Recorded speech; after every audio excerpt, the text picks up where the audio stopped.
Broadcast is now starting. All attendees are in listen-only mode. Hello and welcome everyone. My name is Nick Cortina and I'm excited to bring you another Exago support lab. Now, I'm sure you folks all know the drill, but before we do go any further, I want to make sure that everyone can hear me all right. So please go ahead and type a Y or a yes or a, whatever you really feel like typing into that questions pane. Just let me know that you can hear me all right and see my screen. Awesome. And it looks like we're getting that positive feedback, so we should be okay to go ahead and get started. So again, my name is Nick Cortina, and today we're going to be talking about advanced join functionality that's present here in Exago. Now, before we go any further, we got a couple disclaimers. So if you're attending this lab, you're going to see some XML, and we're assuming that that's going to be okay. You're also going to see some C#, and we're going to go out on a limb and say that that's probably all right too. Finally, we're going to take a look at some SQL. Now, if any of those things that we just mentioned don't sound totally okay to you, you think that that's going to push you a little bit out of your comfort zone, you're not totally prepped to see any of that content, that's absolutely all right. We'd absolutely recommend checking out our end user support labs. That'll be a little bit more digestible. Additionally, if any of that doesn't sound all right and you're curious where you might be able to go to get more information on some of those topics, or maybe get a little bit more of a starting point specifically with regards to Exago, please feel free to reach out to us directly so we can point you to more tailored content. Now, with that disclaimer out of the way, last time we met, we talked about how we can apply things like inner versus outer joins and how we could specify particular join columns on a report-by-report basis as needed. But what if we had a more complex relationship between data elements that we wanted to represent? What does complex joins mean in Exago context? Today, we're going to take joins one step further by looking at those advanced join capabilities in Exago, and we're going to look at the various methods we can use to apply those joins, either by virtue of adding them to our config file, utilizing the API, or actually adding them directly to reports themselves. So in Exago, we consider an advanced join to be a join that's going to utilize values, inequalities, subqueries, or potentially expressions. Now, again, these joins can be added programmatically via the API or inserted directly into your Web Reports XML config file, or added directly on a report-by-report basis. Some caveats: they currently can't be added via the admin console, and they don't support the use of parameters. Complex joins are also limited to single data source reports. We cannot do cross data source reporting with complex joins. Additionally, if we do choose to allow users to add complex joins, and again, if a user is adding a complex join, that means that's going to be directly added to a report, whereas us folk as administrators will be doing the API or config file additions. If a user can input those complex joins, we do allow subqueries, and we don't impose any input sanitization should we choose to expose this functionality. So if that is the case, we absolutely recommend only exposing this to your verified users who should have this level of access to your data source. It might also be a good idea to use read-only connection strings for data sources as an additional security. Now, one of the final caveats I want to mention here: advanced joins are only going to be present in Exago version 17.2 and forward. Now, with all of that in mind, let's take a look at how we add advanced joins via the config file and via the API, and then finally on an advanced report itself. So the first thing I want to take a look at is actually the config file reference and how we'd add advanced joins to the base configuration. Now, I'm going to jump over to Notepad++ so we can see an example, and there's going to be a couple different constants and specific possible values that we'll notice are going to be a little bit out of the ordinary that you might notice. I've included some notes at the top of the file here, just so we have a bit more of an indication as to what some of those are. I'm going to point out and speak to some of those here, but we will also be linking all of the associated documentation for advanced joins with the lab recording as well. So if you start to notice some of these constants and values and think, hey, wait a minute, I'm not totally familiar with all those pieces, rest assured all of that is already present in our documentation, and we'll make sure to link that following the lab. So if you do need to see that content and adhere to it a little more rigorously as you potentially work through examples, you'll be able to do so. So with that in mind, if we were going to add this complex join directly to our web reports XML config file, this is what it might actually look like. Now, in this case, we're going to join categories and products, and we're going to do so where the category ID field in categories is greater than the category ID in products, or where the category ID in both categories and products matches, and the category ID in categories matches the product ID in products. So if we start to look down at the actual XML here, we can see that the first thing we have to specify for this join is the affinity, and the default value here is going to be global. Now, we're going to need an entity from an entity to name, and this is effectively us specifying the left and right-hand side of the joins. Now, each entity in Exago is any given data object that we might choose to use for the purpose of joining in this context.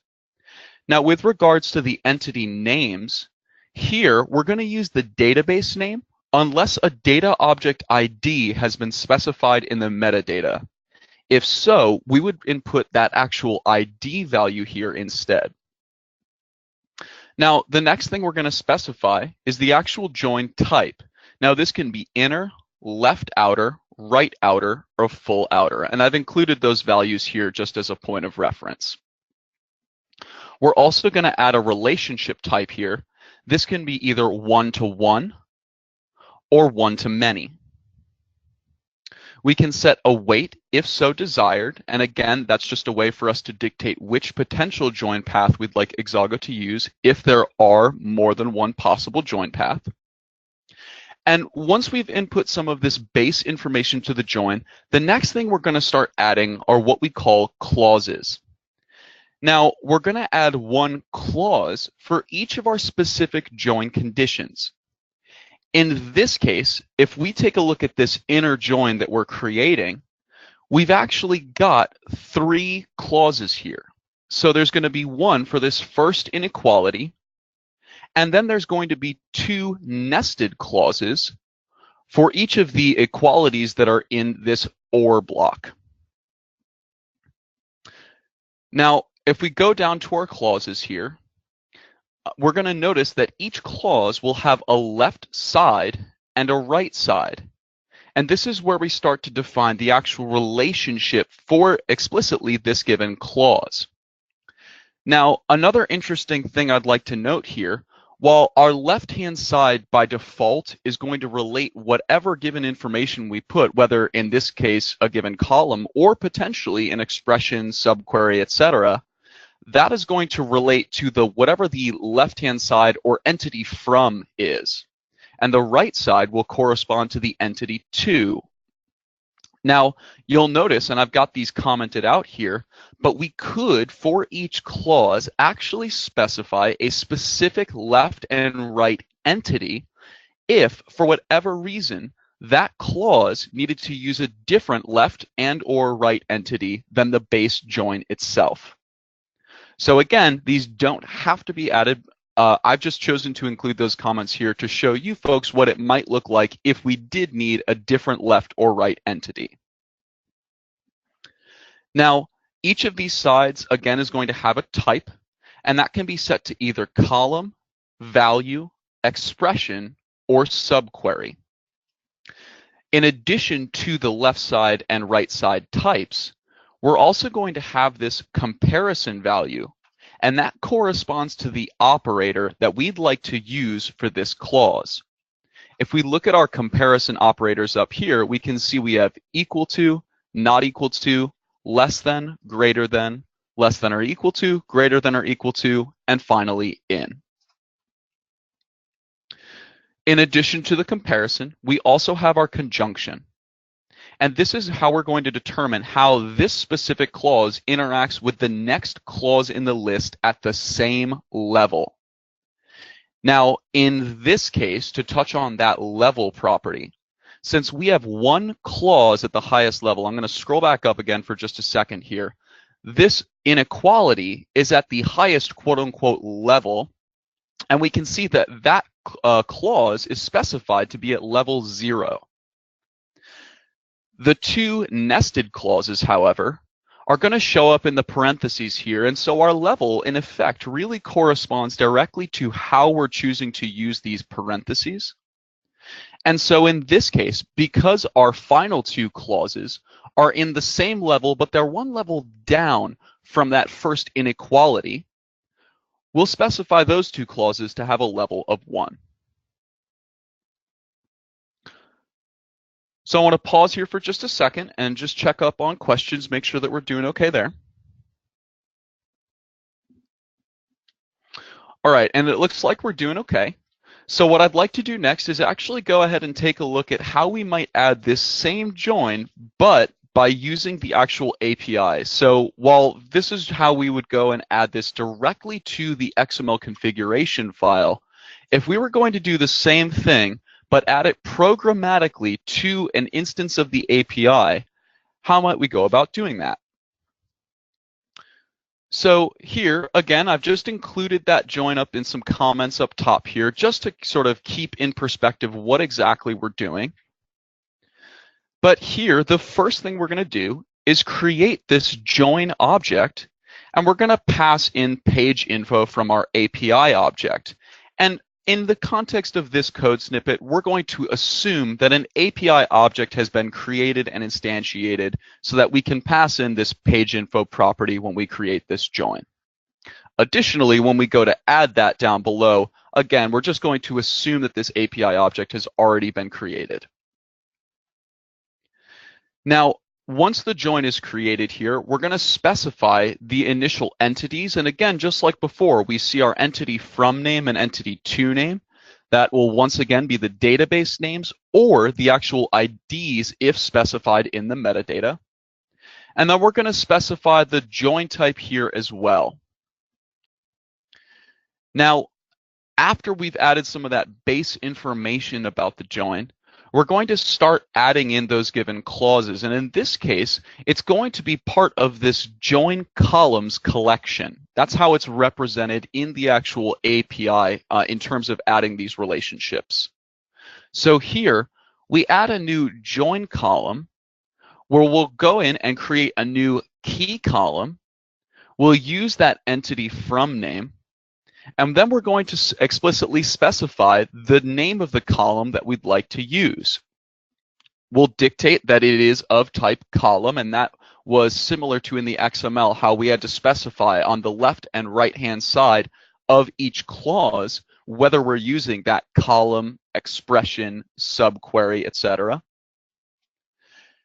And just like before, we're going to have that comparison here as well. So we know how the left and right-hand side of this specific clause, or in this case, as we're calling it in the API, a join column, will relate to one another.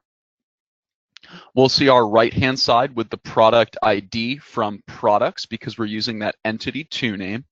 And again, this is just of type expression. We've got the conjunction here once again, so that's going to be set to or. And then our nesting level, which is 0. So once we've gotten to, just after line 18 here, we've effectively created the first line of the join up top here. Once we get to this second block, we're going to start adding the nested components of the join on lines 2 and 3 in the comments up above. This is where we'll add our new join column between categories. Again, we know that this is the entity from name categories. Categories.category ID, which is a column, that'll be equal to products.category ID, which is again a column. And we're going to AND that with whatever the next clause that we create is. That's going to be at the nested level 1, so one set of parentheses. And then we're going to do the same thing where we look at categories.category ID, again being a column. We'll check to see if it's equal to our products.product ID, which is again a column on the right-hand side of this clause. We specify our join conjunction. For this final clause, the conjunction's not really going to be that relevant simply because there's no additional clauses for this conjunction to relate to. If we did have more clauses, of course, this would be pertinent, but in this case, it's not because it's the final clause. And then finally, we've got, again, that value of 1 because we want this final clause here to be at the same nested level as the second clause that we created. Now, once we fully constructed all of our clauses and we've added them to that new join that we created, we've got that join, but we haven't effectively added it to anything just quite yet. And that's where line 36 and 37 are going to come in. Once we've fully constructed our join in the API code, we can then choose to add it either to the base configuration for that session, and that would be utilizing line 36 here, where we're adding it to that API object. And again, we're assuming that this has been created already, up above in the code somewhere. Now, if we didn't want that to be present in the base configuration, perhaps we were launching an API session where we were going to execute one specific report. In that case, we could actually add that join directly to the active report object that has been specified in the API session. And again, we're going to go ahead and assume that that report object was specified up above in the code somewhere else. Now, while this is a nice little walkthrough of how we add this actual join via the API code, I do want to go take a look and see how some of these joins are going to be represented on specific reports in the user interface. Again, before we do that, I want to just take a quick second and make sure we're doing all right on questions.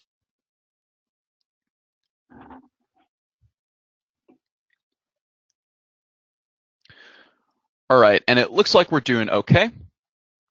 So I'm going to get out of Notepad++ here. And I want to actually start by taking a look at the admin console here because there's a couple relevant settings that we're going to need to make sure are enabled, or rather I should say set to the proper value in order to actually see not only the advanced joins window, but also the complex display that we know we'll need in order to get some of these more nested, more deep join conditions on this given report. So I've opened up my admin console here, and I've searched advanced joins, and I find often that whenever I'm trying to recall where I need to go to get specific settings, using the search bar here is really a great way to actually figure out explicitly where those values are.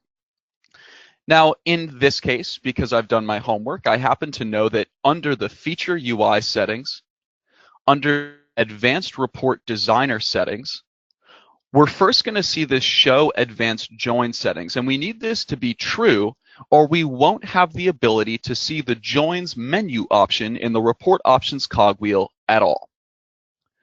In addition to that, however, we need this Show Advanced Joins display to be set to complex as opposed to standard. When set to complex, we're going to get a few more options in that joins display. Now again, before I go any farther, I do want to throw a little reminder back to something that I said earlier on in the lab. When we enable this complex display, so not necessarily the advanced joins, but the complex display of those joins, this is what's going to allow us to execute subqueries for our joins. And again, there's no input sanitization there. Generally, when we switch this value, we'll get a little pop-up here that says enabling complex joins allows users to directly modify database queries with no input sanitization. So keeping in line with what I said earlier, this should really only be enabled for your end users that should have that level of database access. Now, with those settings applied and with that caveat in mind, I want to navigate over to Exago here, and I've got a couple reports open that we're going to take a look at. The first report is actually going to be referencing that same join that we had taken a look at, but it's actually saved to my base configuration file. So this join, if I open up my options cogwheel here, and I'll go down to my advanced settings, and then I'm going to click on joins. So here we can see that I've got this join between categories and products, and if I click my edit row icon, we're going to see a few more options than we saw back in the basic joins lab with regards to what values we can explicitly define here. Now, we can see that this is actually the same join as what we were just looking at in the XML and in the API code before, but this time each clause of this join is represented on its own line here in the joins menu. So taking a look from top to bottom, we can see the categories.category ID is going to be greater than the products category ID. They're both of type column. And the conjunction is going to be to or with the next clause in the list, which is categories.category ID equal to products category ID, anded together and grouped, which effectively corresponds to that level property that we saw just before. And now we're going to group that together with category ID equal to product ID. And if we actually take a look down in the summary, you might notice some parallels between, say, our filter dialog and how we relate various filters in our list with both the conjunction values anding and oring, as well as the grouping with next filter. It's going to be a very similar experience here in the joins menu. And utilizing this summary down below can really be a nice way for us to ensure that we're setting up these joins correctly. One of the other things I want to point out here is this summary. If I go ahead and toggle this to be group, we're actually going to get some nice numeric icons next to each clause here, and that'll show us explicitly, without going into all the nitty-gritty of exactly what each clause is doing, what level of nested grouping each clause is at.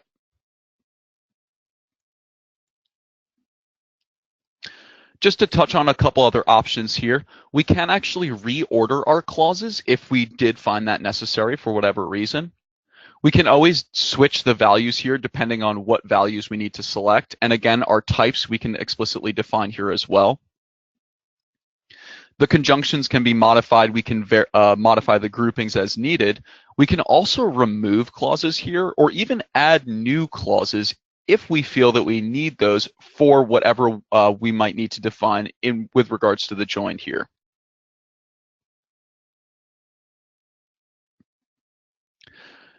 So I'm going to hit OK on our join here, and let's hit OK. And I want to execute this report, but before we do, let's just take a quick peek at what I've actually put on my report output. So in columns A, B, and C, we're just going to see the actual data fields that we're using for our join criteria. So effectively, we're going to get to see explicitly how these values are being related to one another with that join that we've defined. So in column A, we've got categories.category ID. We've got the same field, but this time from products in column B. We're going to have the product ID in column C. And the other thing I've done here is I've defined two formulas where these formulas are actually clause 1. In this case, we're going to check if the category ID is greater than category ID from categories is greater than category ID from products. We're just going to show true if it is and false if it's not. And then for clauses 2 and 3, we're actually going to do something very similar, but we're going to use this AND function to say if the category ID in categories is equal to the category ID in products, and the category ID in categories is equal to the product ID in products, show me true, otherwise show me false. So in effect, for each record that we're going to see displayed on the report output, we should see either column D, clause 1 being satisfied, or column E, clause 2 and 3 being satisfied. And again, if we just look at one more time quick at that join condition, and I'll just look at the summary here to keep it nice and easy. Either category ID in categories is greater than category ID in products, that's clause 1, or category ID matches in both tables, and the category ID in categories matches the product ID. Clause 2 and 3 are satisfied. So now that we have that understanding, let's execute this report. And here we can see for each record, as we look through all the values, we could take some time and sort of, derive, hey, is this going to satisfy the first clause or the second clause? But alternatively, we can actually just look at those formulas we defined to see which of those clauses are going to be hitting that true, And in effect, that's actually determining which of the clauses the join verified to choose to include this record on the report. So in this case, for each record, we can see one of the two of these columns is going to be true in all cases.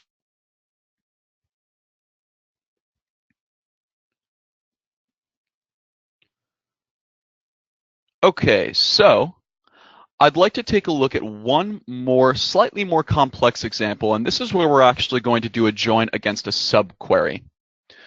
So I'm going to navigate over to one other report that I've constructed, and again, I'm keeping things intentionally simple with regards to the report design because I really want to focus solely on what's happening with that join behind the scenes.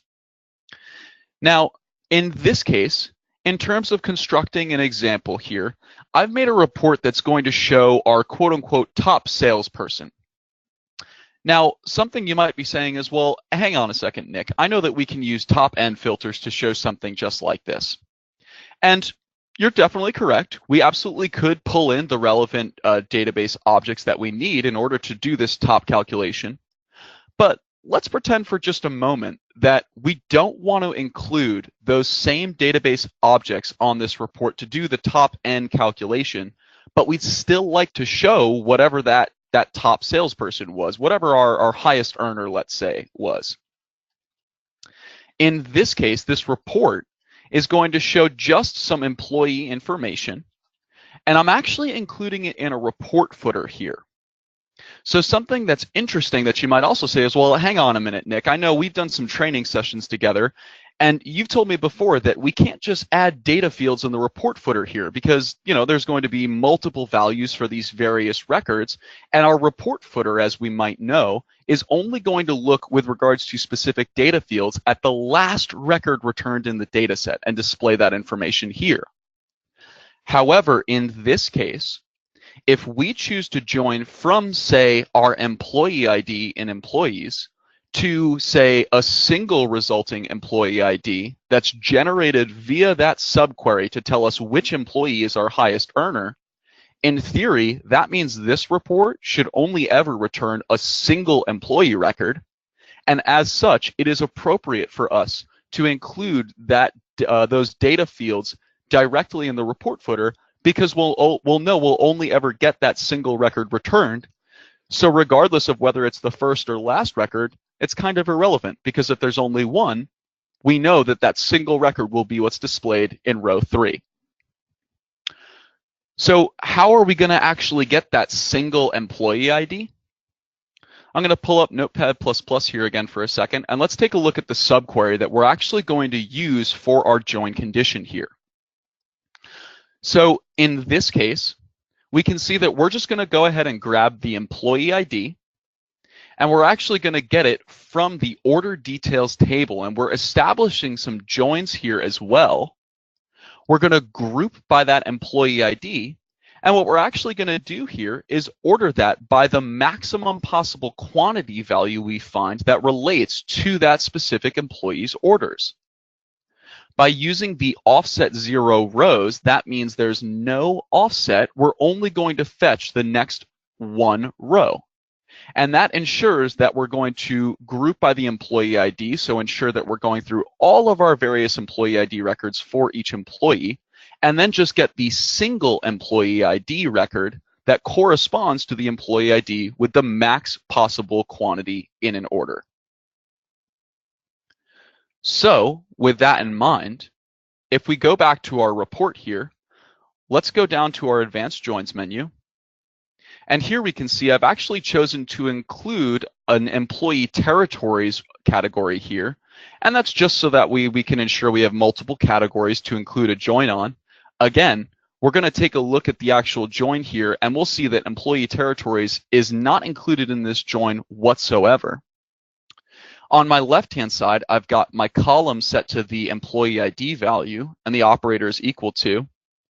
My type here is subquery, and in my value box here, we can see that I've actually got that subquery we were just looking at. If we look in the summary down below here, we can see that a little bit more clearly. Now, a couple things I want to mention here and reiterate. One, we're not using that employee territories at all. Two, Order details and orders are not present on this report, but we're going to reference information from those database objects in order to perform this join calculation. So again, keep in mind that if a user is allowed to input subqueries here, they can access information from other database objects that are not present on the report. This is effectively a portal directly into talking to the database that is exposed for the purpose of this Exago report. So, with this query set as our value and the type set to subquery, if we hit OK and we execute our report, we're going to see whoever the actual top salesperson is. And so in this case, that'll be Michael Suyama, who's clearly been hard at work since October of '93. And based on what we can see here, it seems like it might be time to, maybe get him his own parking spot or let him leave early on Fridays, something to that effect. I'm not really good at that part. I just look at the code. Now, anywho, that's going to be all of our planned content for today's lab. So thank you all for joining me, and please be sure to tune in March, as on the 6th, we're going to have another end user lab all about report troubleshooting. So we'll stick around for a few extra minutes here to answer any last and final questions, and as always, happy reporting.